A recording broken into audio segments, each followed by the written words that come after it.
My mommy has been missing for 3 days. The tiny voice cut through the chatter of bodyguards and idling engines just as Damon Carter stepped out of the armored SUV parked before the Carter estate. Every conversation stopped. The little girl standing beyond the security line couldn't have been older than 4. Her pale floral dress was wrinkled, her brown hair tangled as though no one had brushed it in days, and tear tracks stained both cheeks. She pushed past 2 bewildered guards and wrapped both hands around the sleeve of Damon's navy suit with surprising determination. Nobody touched her. Nobody dared. The men surrounding Damon expected him to pull away. He was known throughout the city as a man who settled disputes without hesitation and inspired fear with a single glance. Yet instead of speaking, he looked down into the frightened child's eyes. "What happened?" he asked quietly. Her lower lip trembled. "My mommy didn't leave," she whispered. "Everybody keeps saying she did, but they're lying." Damon frowned. Only an hour earlier, the estate manager had informed him that Eleanor Hayes, one of the household maids, had resigned unexpectedly while he was overseas. It had sounded unusual, but not impossible. Employees left. Life moved on. Still, something about the girl's expression refused to fit the story. She wasn't confused. She was certain. "My mommy always tells me good night," she said, struggling to keep her voice steady. "She always kisses my forehead before I sleep." She wiped her eyes with the back of her tiny hand. She didn't this time. The words landed with unexpected weight. Damon had known Eleanor for nearly 5 years. She was dependable, quiet, and fiercely devoted to her daughter. Even during the busiest weeks inside the mansion, she never forgot Lily's school performances, birthdays, or bedtime routines. More than once, Damon had watched her leave the kitchen, carrying a tray in one hand, while balancing a sleepy Lily against her shoulder with the other. Walking away without saying goodbye wasn't like her, not even close. Then Lily leaned closer until only Damon could hear her. "I heard her." His expression hardened. "What do you mean?" "Every night." She pointed toward the oldest wing of the mansion, where unused servant quarters had remained locked for decades. "I hear knocking on the floor." For the first time in years, Damon Carter felt something he almost never allowed himself to feel. Unease. A cold sensation crept beneath his calm exterior as his instincts, sharpened by decades of surviving betrayal, whispered that something inside his own estate was terribly wrong. Within the next few minutes, Damon would begin asking questions no one wanted to answer. By nightfall, he would uncover the first crack in a conspiracy that had been growing beneath his feet for months. And before the search was over, he would discover that the desperate words of a 4-year-old girl carried more truth than every report placed on his desk. Stay with the story until the very end, because Eleanor Hayes didn't simply disappear. She uncovered a secret that someone inside the Carter organization was willing to kill to protect. Damon did not go to the abandoned servants' wing immediately. Years of surviving betrayal had taught him one lesson above all others. Answers rarely came from locked doors. They came from the people trying hardest to keep those doors closed. He rested one reassuring hand on Lily's shoulder before turning toward the estate manager. "Where is everyone who worked with Eleanor 3 days ago?" The older man hesitated for a fraction of a second. "In the staff quarters, sir." "Bring them to the dining hall." Within minutes, the mansion's longest table was filled not with guests, but with maids, cooks, gardeners, drivers, and security personnel. No one spoke above a whisper. They all knew Damon Carter rarely questioned household staff himself. He walked slowly behind their chairs, saying nothing. Silence had always been one of his most effective weapons. Finally, he stopped beside the head housekeeper. "Tell me about Eleanor's last day." The woman folded her hands tightly together. "It was normal, sir." "What time did she begin work?" 7 in the morning. "What did she do?" "Prepared the East guest suites. Helped in the kitchen, cleaned the library." Her answers came quickly. Too quickly. Damon turned to the chef. "What time did Eleanor leave the kitchen?" The chef frowned. "Shortly after lunch." "Around 1. The housekeeper looked up. "I thought it was closer to 3. A tiny contradiction. Small enough that most people would ignore it. Damon didn't. He shifted his attention toward one of the security guards stationed near the rear entrance. "You signed her exit log?" "Yes, sir." "What time?" 5:30. Another maid raised her head. "I thought she was still upstairs after 6. She helped me carry fresh linens." The room fell silent. The guard blinked. "I'm pretty sure she left." "Pretty sure?" Damon asked calmly. No answer came. He walked toward the enormous windows overlooking the gardens, watching their reflections instead of their faces. Memory began fitting together like scattered pieces of broken glass. Eleanor never left work early. She always picked Lily up herself. She never forgot to tell the kitchen when she was leaving. And according to Lily, she had never come home. Who said Eleanor resigned? Damon asked. The estate manager answered almost immediately. Mr. Vincent. Damon slowly turned. Vincent Russo, his oldest lieutenant, the man who had overseen the estate while Damon conducted business overseas. And where is Mr. Russo now? He left the mansion an hour ago. For what reason? He didn't say. Damon's expression never changed, but something cold settled behind his eyes. He remembered speaking with Vincent 2 nights earlier over a secure phone line. Not once had Vincent mentioned Eleanor disappearing. Not once. Instead, they had discussed shipments, finances, and security upgrades as though nothing unusual had happened inside the estate. That wasn't forgetfulness. That was omission. Behind him, a nervous young maid suddenly cleared her throat. Sir. Every head turned toward her. She swallowed hard. I don't know if it matters, but... Her voice barely rose above a whisper. On Eleanor's last afternoon, I saw her arguing with Mr. Russo near the old servants' hallway. The room became deathly still. Damon looked directly at the frightened woman. What were they arguing about? I couldn't hear everything. She took a shaky breath. But I remember Eleanor saying, "You can't hide this forever." Lily never loosened her grip on Damon's hand as they left the dining hall. The frightened child walked with surprising certainty, weaving through the mansion's polished corridors as though she had memorized every corner during the past 3 sleepless nights. 2 of Damon's most trusted bodyguards followed several paces behind, their jackets slightly open, hands never far from the pistols concealed beneath them. "You've been here before?" Damon asked quietly. Lily nodded. "Every night." "You came alone?" Another nod. "I wanted to find Mommy." The answer settled heavily in Damon's chest. A 4-year-old had wandered through a mansion filled with armed men, while everyone else believed her mother had simply disappeared. They passed portraits of Damon's ancestors, crossed a silent west gallery, and descended a narrow staircase few people used anymore. The air grew cooler with each step, carrying the faint scent of damp stone and aged timber. Dust clung to forgotten shelves lining the passage. Yet Lily continued forward without hesitation. "It's this way," she whispered. The corridor ended before a section of rough stone wall that looked no different from the rest of the foundation. Lily pointed toward the floor. "I stood right here." Damon crouched beside her. "What did you hear?" She closed her eyes as if remembering. "Knocking. Like someone hitting the wall?" She shook her head. "No, like..." She tapped her tiny fist gently against his arm. "This." Tap, tap, tap.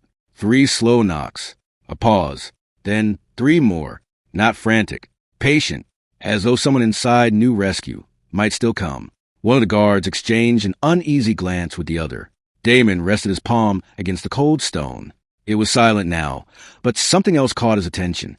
The dust. Most of the corridor was coated in a thick gray layer that hadn't been disturbed for months. Except here. A narrow path crossed the floor where footprints had repeatedly brushed the dust away. Someone had been walking this corridor recently. He followed the trail with his eyes until it stopped beside an old wooden utility door hidden beneath peeling paint. Its hinges were rusted. Its brass handle wasn't. The polished metal reflected the dim overhead light. Someone had touched it often.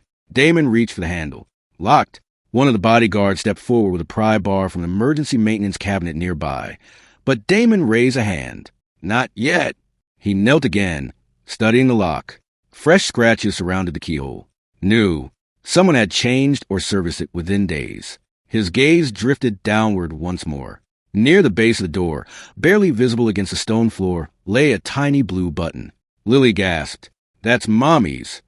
She picked it up with trembling fingers. "It came off her uniform last week. She said she'd sew it back on after work." Damon took the button from her hand. He remembered that uniform. He had seen Eleanor wearing it hundreds of times. His jaw tightened. She had been here. Not weeks ago. Not months ago. Recently. Very recently. As silence settled over the forgotten corridor, Damon noticed one final detail. A faint scuff mark on the floor. The unmistakable outline left behind by something heavy that had been dragged to the doorway, and whatever had been moved, it had not gone willingly. Damon slipped Eleanor's blue button into his coat pocket before turning away from the forgotten corridor. Every instinct told him someone had cleaned the area in a hurry, but not well enough. People could erase fingerprints, replace locks, and invent convincing stories. They almost always overlooked the smallest details. As they climbed back into main house, he looked at one of his bodyguards. Seal this corridor. No one enters without my permission. Yes, sir. And bring me the security recordings from the last 4 days. The request should have taken less than 5 minutes. Instead, nearly 20 passed. When the head of security finally entered Damon's office carrying a laptop, beads of sweat clung to his forehead despite the cool air. There seems to be a problem. Damon's expression remained unreadable. What kind of problem? The man swallowed. The recordings from 3 nights ago are gone. Gone. The files were deleted. Damon leaned back slowly. Deleted by accident? No, sir. The technician opened the surveillance software and pointed to a long stretch of blank timestamps. Someone logged into the system with administrator credentials at 2:14 that morning. Every camera covering the west hallway, the old servant staircase, and the rear service entrance was erased. Can they be recovered? The technician hesitated. They were overwritten. Silence settled over the room. That was no accident. Someone hadn't simply hidden a few minutes of footage. They had deliberately destroyed every second that might reveal Eleanor's disappearance. Damon stood and walked toward the wall of monitors displaying live feeds from around the estate. Who has administrator access? The technician answered immediately. You. Myself. Mr. Vincent Russo. The estate manager. And... He stopped. And who? The technician lowered his eyes. Mrs. Claudia Bennett. She supervises household operations whenever Mr. Russo is away. Damon dismissed the technician with a nod. The moment the door closed, another knock followed. The elderly gardener entered nervously, removing his cap. Sir, I heard you're asking about Miss Eleanor. I am. The old man shifted uneasily. I thought I should tell you something. Damon waited. I saw her that evening. What time? Almost sunset. Damon frowned. The kitchen staff placed her there before lunch. The gardener blinked. No, sir. She crossed the east garden carrying a stack of files. Before Damon could respond, another employee arrived, a young driver. Forgive me, sir, but I think the gardener has a wrong day. He looked embarrassed. I drove Miss Eleanor to the front gate around 4. You drove her? Damon asked. Yes. Did you see her leave? The driver opened his mouth, then closed it again. No. You stopped at the gate? Yes. And I was told someone else would take her from there. Who told you? Mr. Russo. The office fell silent. 3 witnesses. 3 completely different accounts. One said Eleanor left after lunch. Another claimed she was still working at sunset. A third insisted she reached the front gate, but never actually saw her leave. Only one name appeared in every version. Vincent Russo. Damon walked to the window overlooking the estate, his eyes fixed on the distant west wing where Lily had heard the knocking. He had trusted Vincent for nearly 15 years. They had survived ambushes together, buried friends together, and built the Carter organization side by side. Yet the missing footage, the altered timelines, and the contradictory testimonies all pointed in the same direction. For the first time in his life, Damon allowed himself to consider the possibility he had never imagined. The enemy wasn't hiding somewhere inside his empire. The enemy might be the man standing closest to him all along. Damon did not confront Vincent Russo that evening, not because he lacked the evidence, but because he lacked the truth. A man who had orchestrated missing surveillance footage and conflicting witness statements would never confess simply because he was asked. If Vincent was involved, he had already prepared his lies. Damon needed something lies could not erase. He returned to Eleanor's small office beside the state laundry, a room no one had entered since her disappearance. The evening sun filtered through narrow windows, casting long shadows across neatly arranged shelves. Everything remained exactly as she had left it. Cleaning schedules pinned to a corkboard, inventory ledgers stacked in perfect order, and a framed photograph of Lily smiling with 2 missing front teeth. Nothing suggested a woman planning to abandon her child. Damon slowly opened the desk drawers. Receipts, staff rosters, supply orders. Nothing unusual. Then, beneath a stack of folded linens waiting to be logged into storage, he found a small leather notebook. Its pages were filled with Eleanor's tidy handwriting. Laundry deliveries, maintenance requests, broken light fixtures. The entries were ordinary until the final pages. 3 nights before she vanished, the writing changed. Mr. Russo instructed everyone to leave the west corridor after dinner. Said Mr. Carter approved a private business meeting. Strange. Mr. Carter is still in Milan. Damon's eyes narrowed. He turned the page. He told us not to ask questions. I went back later because I forgot my keys. The next sentence stopped him cold. I heard voices inside the old records room. There were no names, only fragments Eleanor had hurriedly written before someone might discover the notebook. Money missing. Foreign accounts. Shipment diverted. If Damon finds out, we're finished. Damon read the words twice. Then a third time, his jaw tightened. Someone had been stealing from the Carter organization while he was overseas. Not petty theft. Millions. Enough money to finance an entirely separate criminal network. Enough to buy loyalty. Enough to challenge his authority. He turned to the final completed page. The handwriting had become rushed, uneven. I think they saw me. One of them followed me into the hallway. If anything happens to me... The sentence ended abruptly. Nothing followed. No signature. No explanation. Only a jagged line where the pen had torn across the paper. Damon closed the notebook slowly. The pieces finally began fitting together.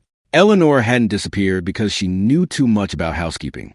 She had accidentally walked into a meeting she was never meant to witness. Someone inside his inner circle had been embezzling money, rerouting valuable shipments, and quietly building support against him while he trusted them to protect his empire. Eleanor became dangerous the moment she overheard their conversation. She wasn't the target because of who she was. She was the target because she was honest. A soft knock interrupted his thoughts. One of his guards stepped into the office. "Sir, we finished searching Mr. Russo's quarters. Did you find anything?" The guard nodded grimly. "Not money." He placed a small evidence bag on the desk. Inside was another blue button. It matched the one Damon had found outside the lock service door. A button torn from Eleanor Hayes' uniform. Damon dismissed the guard but kept the evidence bag in his hand, staring at the matching blue button sealed behind clear plastic. Two identical buttons, torn from the same uniform, had surfaced in two different places. One lay outside the hidden service door. The other had been found inside Vincent Russo's private quarters. Coincidence was a luxury Damon had never believed in. He picked up his phone and called only 3 men. "Meet me in the war room." 10 minutes. The room had witnessed countless discussions about rival families, smuggling routes, and negotiations that shaped the Carter organization. Tonight, the atmosphere felt different. Every man seated around the table had fought beside Damon for years. Some had saved his life. Others had buried friends alongside him. Vincent Russo entered last. He smiled as though nothing had changed. "You wanted to see us?" Damon studied him for a long moment. "I've been investigating Eleanor Hayes' disappearance." Vincent's expression shifted to practice concern. "Any progress?" "A little." "I'm glad to hear it. Poor woman." His sympathy sounded flawless. Too flawless. Damon slid the evidence bag across the table. One glance was all Vincent allowed himself before looking back up. "I've never seen that before." "No." Vincent shook his head without hesitation. It could belong to anyone. It belonged to Eleanor. A brief silence followed. "One of her uniform buttons," Damon continued. "It was found in your room." The other men exchanged uneasy glances. Vincent frowned, almost offended. "Someone setting me up?" "Perhaps." "You don't believe that." "I haven't decided what I believe." Vincent leaned forward. "Damon, we've known each other for 19 years. The words carried the weight of shared history. I pulled you out of that warehouse in Baltimore. I stood beside you after your father's funeral. I took a bullet meant for you. I've never betrayed you." Damon remembered every moment. He remembered nights sleeping in abandoned buildings while building the organization from nothing. He remembered Vincent laughing around campfires after impossible victories and standing silently beside fresh graves after devastating losses. Brotherhood wasn't built in conference rooms. It was forged through survival. That was what made doubt so painful. Before Damon could answer, hurried footsteps echoed outside. One of the guards burst through the door, breathing hard. "Sir, what is it?" "The gardener." Damon stood immediately. "What about him?" "He was found unconscious near the greenhouse." The room froze. "The doctor says he'll survive," the guard continued. "But someone struck him from behind." "When?" "About 15 minutes ago." The timing was impossible to ignore. The old gardener had been the last person to contradict the official version of Eleanor's disappearance. Now someone had tried to silence him. Vincent rose from his chair first. "We should increase security immediately," he said. "Whoever attacked him may still be on the grounds." Damon watched him carefully. The concern in Vincent's voice sounded genuine, perhaps too genuine. As the others hurried from the room, Damon remained where he was, his eyes fixed on the empty chair Vincent had occupied. If Vincent was innocent, someone wanted him to appear guilty. If Vincent was guilty, someone had just eliminated another witness while standing only a few feet away from Damon. For the first time since inheriting the Carter empire, Damon realized he no longer knew which of his oldest friendships had been built on loyalty and which had been built on deception. The attack on the gardener changed everything. By dawn, every entrance to the Carter estate was under armed guard. Every vehicle was searched before leaving the grounds. Damon trusted no one completely anymore, not even the men who had sworn loyalty to him years ago. Yet despite the tightened security, they were no closer to finding Eleanor. The hidden corridor was empty. The surveillance footage was gone. The witnesses were either frightened into silence or suddenly unable to remember what they had seen. The investigation had reached a dead end. It was Lily who unknowingly changed that. Damon found her sitting alone in his estate sunroom, surrounded by colored pencils and sheets of paper. She wasn't playing. She was drawing. Her small face locked in concentration as morning light spilled across the table. He pulled out the chair beside her. "What are you making?" She didn't answer immediately. Instead, she slid the paper toward him. It showed a little girl holding her mother's hand in front of the mansion. Behind them stood a tall man dressed in black. The figures were simple, just as any 4-year-old would draw them. But one detail caught Damon's attention. The man had a bright red mark on the back of his right hand. Damon pointed gently. "Who's this?" "The man who took Mommy." His pulse quickened. "You saw him?" Lily nodded. "The night Mommy didn't come home." She tapped the drawing again. "He carried her." Damon leaned closer. "What is this on his hand?" "It's a dragon." She smiled faintly, proud of remembering. It had red eyes. A dragon. Damon's mind raced. Very few men inside the Carter organization had visible tattoos. He discouraged them because they made identification too easy during police investigations. But one exception came immediately to mind. Marcus Kane, a former dock supervisor recruited by Vincent Russo nearly 8 years earlier.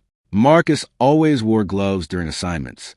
Not because of the weather, because an enormous dragon tattoo stretched across the back of his right hand, its eyes colored a deep crimson. Damon had noticed it countless times. He suddenly looked back at Lily. "Did you see where he took your mommy?" She frowned, trying to remember. There was... She squeezed her eyes shut. A loud whistle. "A whistle?" She nodded excitedly. "The kind that goes..." She imitated the long, mournful blast of a train. Damon froze. Not a whistle.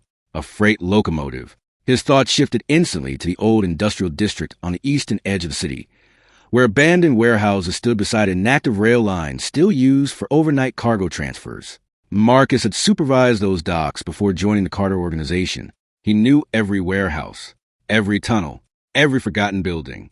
Lily reached into the pocket of her dress. "I forgot." She placed something into Damon's palm. It was a small silver charm shaped like a lighthouse. "My mommy's bracelet broke."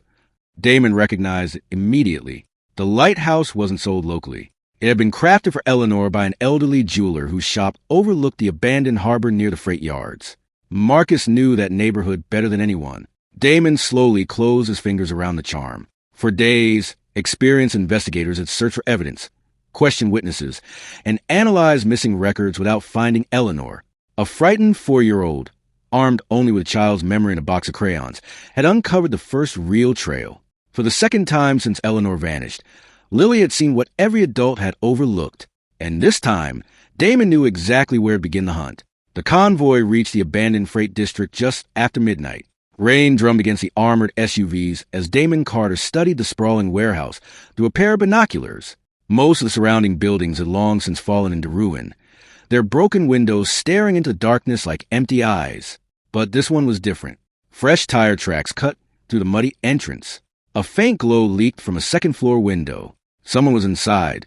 Damon lowered the binoculars and turned to the dozen men gathered around him. "No unnecessary shooting," he said quietly. "Eleanor comes out alive." The men nodded. Within seconds, they moved into position, disappearing into the shadows surrounding the warehouse. Damon counted silently. 3, 2, 1. The front doors burst inward with a deafening crash. "Move!" The warehouse erupted into chaos. Armed men scrambled behind stacked shipping crates, while Damon's team swept the ground floor with disciplined precision. The sharp echoes of gunfire ricocheted to the cavernous building before fading almost as quickly as they had begun. Clear. Left side secure. Stairwell. Damon sprinted toward the metal staircase, leading to the upper level. Halfway up, a familiar voice called out, "I knew you'd come." Vincent Russo stepped from the darkness, a pistol hanging loosely at his side. His expression was calm, almost disappointed. "You always did trust your instincts eventually." Damon stopped several steps below him. "So it was you." Vincent gave a weary smile. "It was never supposed to involve Eleanor." "Then why is she here?" "Because she walked into the wrong room." His voice echoed through the warehouse. "She heard everything." Damon's grip tightened around his weapon. "The missing money." Vincent nodded. "The diverted shipments." Another nod. "You plan to replace me." Vincent laughed softly. "Replace you? No. I plan to say what you built." He slowly descended one step. "You become cautious, Damon. Soft. You worry about employees, children, families." He shook his head. "Empires aren't preserved with compassion. They're preserved with fear." Damon remained silent. Vincent continued. "I moved millions into offshore accounts.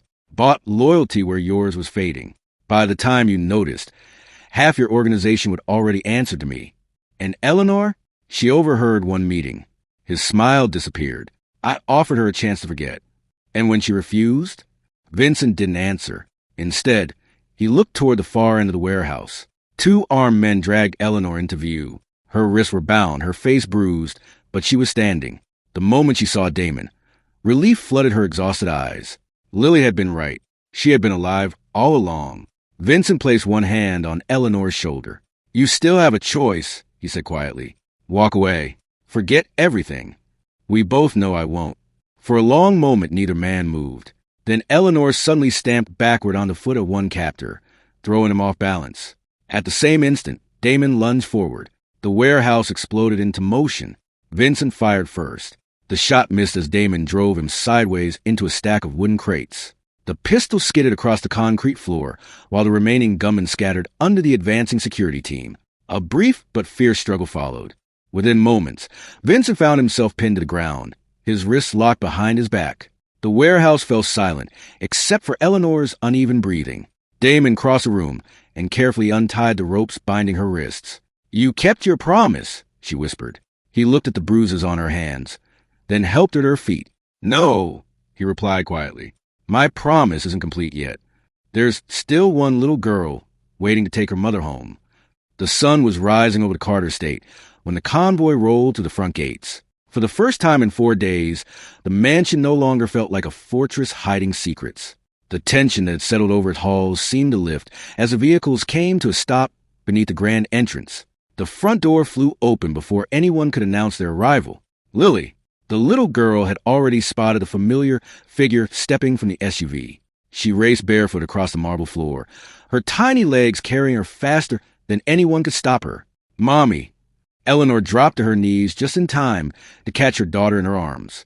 The force of the embrace nearly knocked her backward, but she didn't care. She held Lily as though she would never let go again. Tears streamed freely down Eleanor's face as she buried her cheek against her daughter's tangled hair, breathing in the scent she had feared she might never know again. "I'm here," she whispered over and over. "I'm here." Lily pulled back just enough to cup her mother's bruised face with both little hands. "I knew you didn't leave me." Eleanor's voice broke. "I never would." Around them, hardened guards quietly turned away, pretending not to notice the tears gathering in their own eyes. Even Damon Carter stood motionless, allowing the reunion to unfold without interruption. For days he had chased clues, uncovered lies, and confronted betrayal. Yet nothing compared to watching a frightened child finally find the person she had refused to stop believing in. Later that morning, the Carter organization gathered in the same hall where Damon had questioned the staff only days before. This time, there were no unanswered questions. Vincent Russo and every conspirator who had helped him embezzle money, divert shipments, and conceal Eleanor's kidnapping had been taken into custody by Damon's own security division. Their accounts were frozen, their authority stripped away. Every position they once held was filled by people whose loyalty had been earned through integrity rather than fear. Damon stood before his men, his voice calm but unwavering. For too long, I believed strength came from demanding unquestioning loyalty. His eyes swept across the room. I was wrong. Real loyalty isn't forced. It's chosen.